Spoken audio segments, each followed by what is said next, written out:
James and Rarity enjoyed working together on the island of Sodor, but they still have a lot to learn.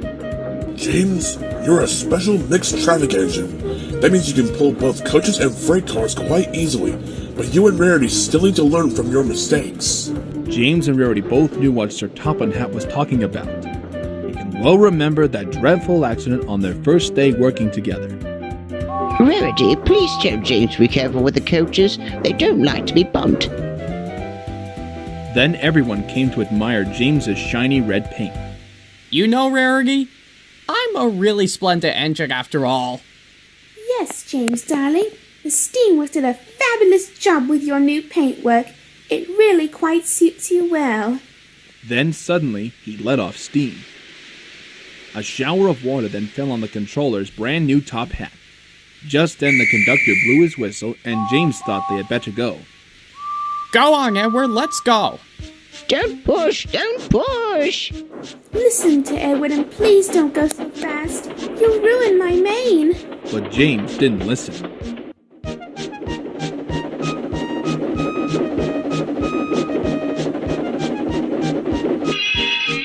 When they reached Crosby Station, 2 coaches were beyond the platform. They had to go back to let the passengers off. But no one seemed to know about his controller's top hat, so James felt happier. Presently they arrived at Drawyaw Station, where Thomas and Twilight were waiting with Annie and Clarabelle.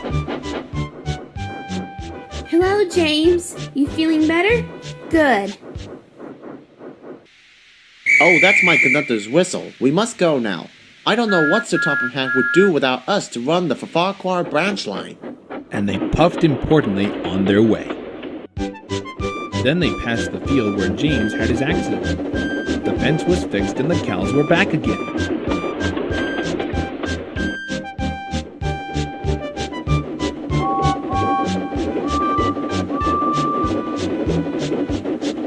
They ended their journey safely at Toyrex Station and rested before heading home. James and Rarity were both worried about what their boss would say about his top hat. Don't worry, James, darling. I'm sure Topham Hatt has probably forgotten about this little incident. I just hope that you're right about all this.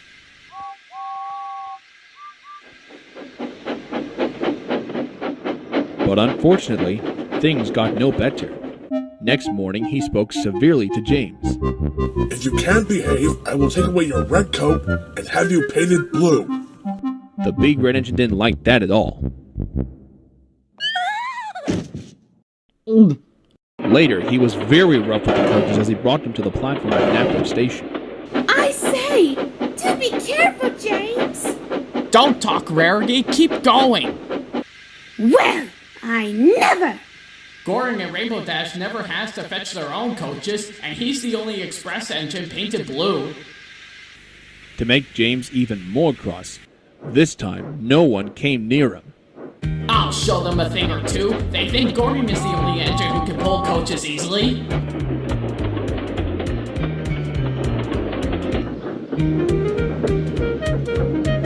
Hurry along! Slow down, James. You're going too fast. James laughed and tried to go faster, but the coaches wouldn't let him. They set on their brakes and said, You want to stop?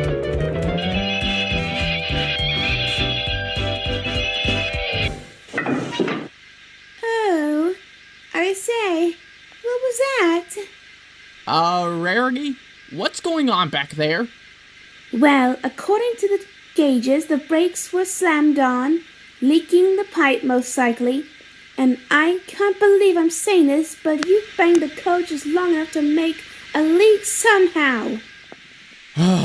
This doesn't look good. It appears that the brake pipe has been damaged because of James's banging around. How should we mend it, Rarity?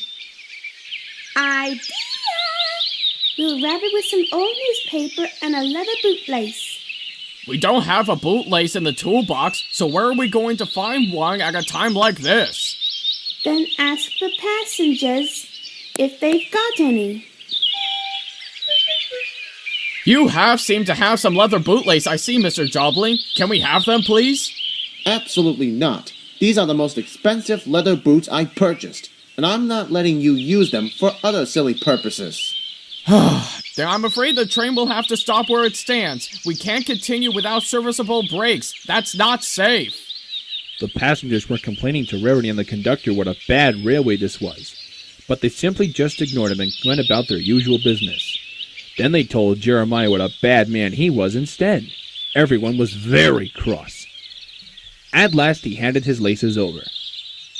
Then Rarity tied a pad of newspapers tightly round the hole in the brake pipe, and James was now able to pull the train once more.